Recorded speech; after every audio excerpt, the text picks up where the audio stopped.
Bonjour mes chers scorpions, je vous remercie de me retrouver pour ce taroscope du mois. Je vous souhaite à tous et à toutes le meilleur pour ce qui arrive et on va pouvoir, à l'aide de ce taroscope, examiner bien justement les énergies qui entourent ce nouveau cycle.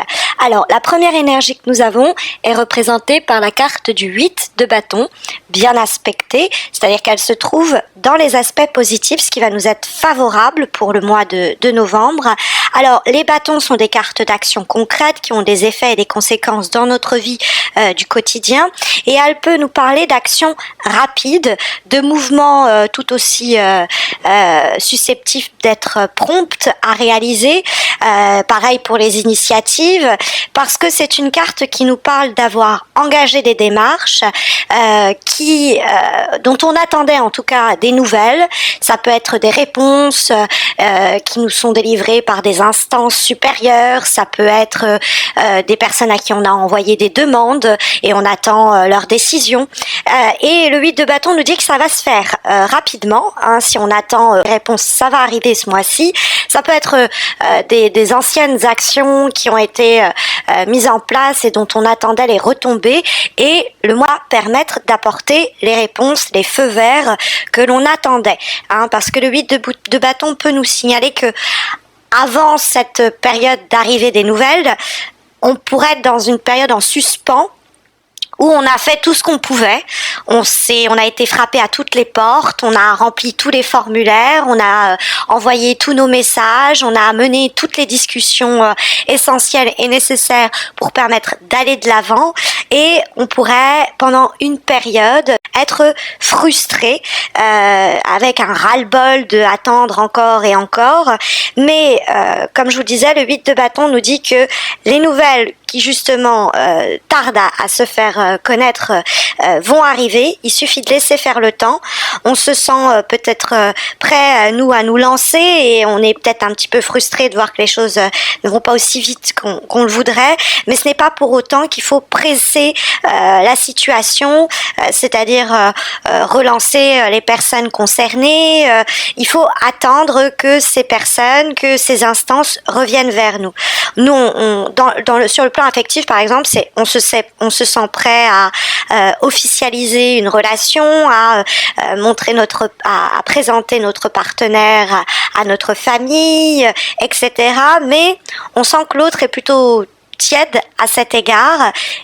Laissez la personne réfléchir, elle reviendra vers vous, elle aura réfléchi de son côté et elle arrivera certainement en vous répondant par l'affirmative à la question, la demande qui a été la vôtre. Il y a des échanges en tout cas en cours. On a le 2 de bâton qui se trouve quant à elle dans les obstacles, cette carte du 2 de bâton. Pour autant, le 2 de bâton, c'est pas une carte, même dans les obstacles, qui est trop inquiétante. Elle peut nous parler d'événements ou de messages, puisque ça dialogue avec le 8 de bâton, un peu inattendus, imprévus, qui pourraient nous prendre de court. C'est le 2 de bâton, en effet, ça peut être lié au 8 de bâton, c'est-à-dire qu'on attendait des réponses et puis les choses se font très vite, de sorte à un petit peu nous décontenancer, un petit peu nous bouleverser, nous perturber et nous laisser un petit peu dans la situation, bon, qu'est-ce que je fais, comment je m'organise, comment je me réorganise. Parce que le 2 de bâton peut dénoncer une désorganisation de façon générale, on a mal fait son planning, on a mal agencé les choses, et parce qu'on manquait peut-être d'informations clés pour progresser, hein, ces informations que le 8 de bâton va nous apporter. On pourrait tout simplement sinon avoir une nouvelle, un événement qui nous demande de nous réorganiser, de revoir les choses sur du moyen à long terme différemment.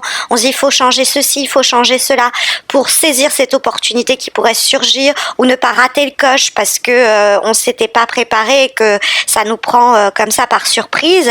Mais c'est pas forcément une surprise négative, hein. Même dans les obstacles, le 2 de bâton peut nous parler du côté inattendu qui désorganise ou nous désoriente pendant une période parce que on ne sait pas par quel bout prendre la situation.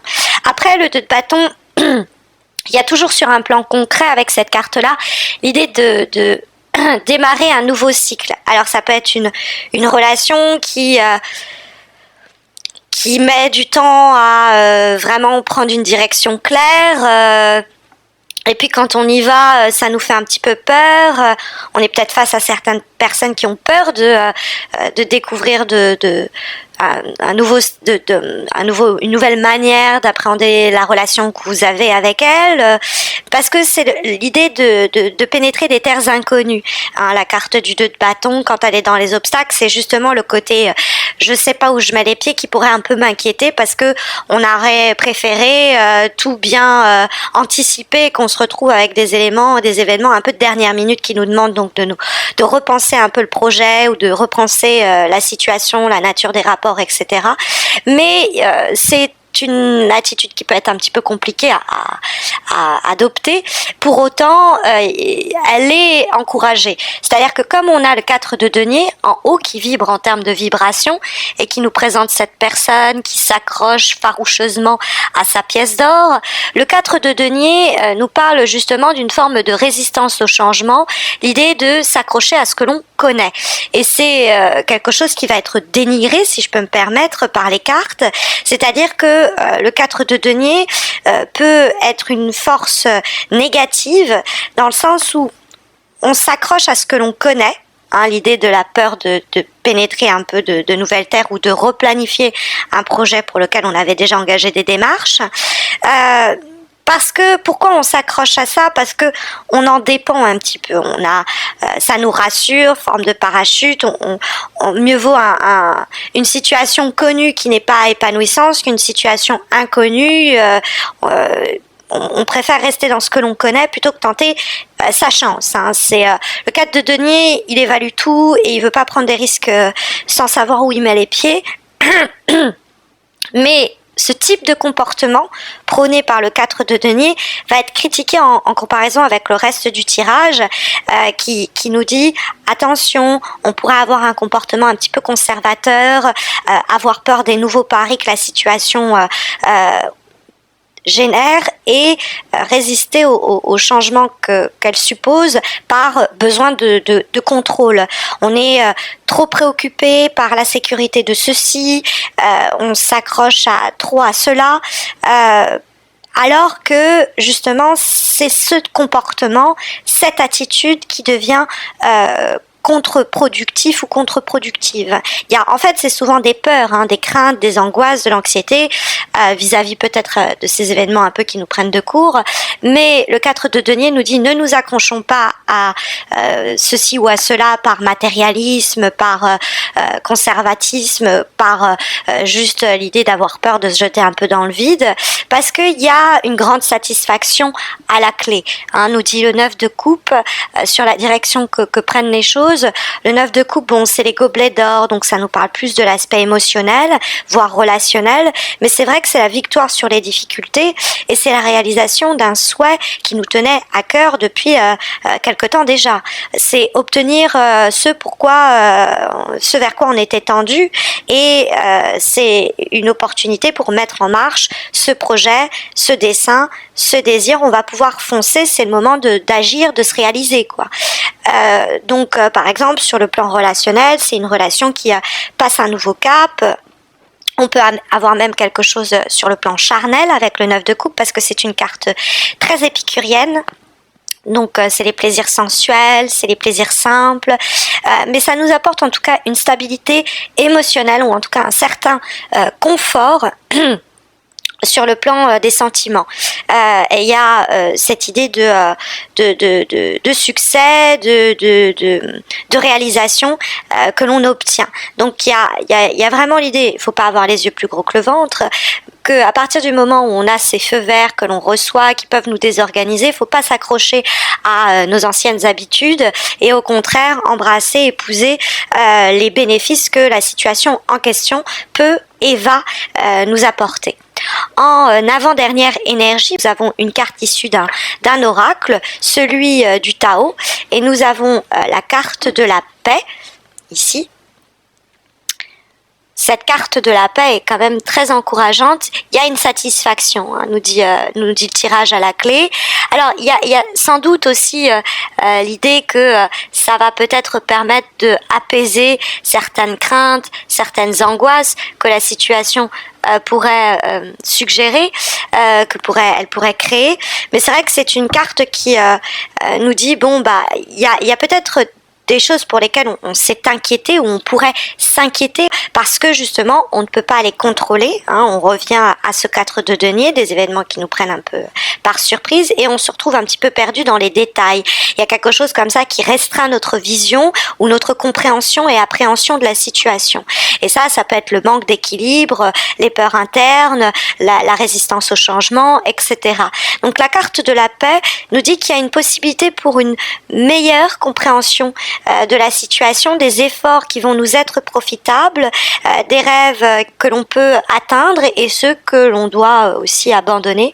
Il y a des luttes passées qui vont soudainement disparaître et laisser une voie apparaître, une voie qui va nous permettre de progresser. Donc c'est une carte très encourageante. On a en dernière énergie, issue à nouveau d'un oracle, celui Journey of Love, nous avons la carte Yin et Yang Lover, les amoureux yin et yang. Alors ça c'est la force des contraires, l'opposition qui se complémente, qui se complète, pardon. Et donc je n'y vois pas une énergie décourageante, au contraire, c'est une carte qui nous dit que il y a une force d'attraction qui vous amène vers cette personne, cette situation, ce projet, cette relation. Il y a peut-être un moment de déséquilibre qui va vous un peu perturber au cours des prochaines semaines, mais le message que porte cette carte, c'est qu'importe ce qui semble ne pas forcément, on pourrait avoir des événements de bâton qui semblent pas nous rapprocher de nos objectifs particulièrement ou au contraire pourraient nous sembler nous en éloigner, et d'où l'idée d'être un peu désorganisé et de revisiter, repenser ses projets et ses situations, ses relations, parce que c'est pour autant l'idée d'une véritable progression spirituelle en termes de développement personnel qui est en train de vous attendre à travers la carte du Yin et Yang Lover. On est en train d'être à la recherche d'un objectif, mais cet objectif est aussi à notre recherche et c'est seulement une question de temps pour que la rencontre se fasse. Donc il y a l'idée qu'on se dirige de plus en plus clairement vers plus d'épanouissement en relation avec le projet ici décrit ou en général dans notre vie plus d'épanouissement global, quoi. Donc voilà un peu les énergies que sondent les cartes au sujet de l'évolution de vos prochaines semaines du mois, que je vous souhaite à tous et à toutes très bien, très très très rempli de belles émotions. Prenez soin de vous.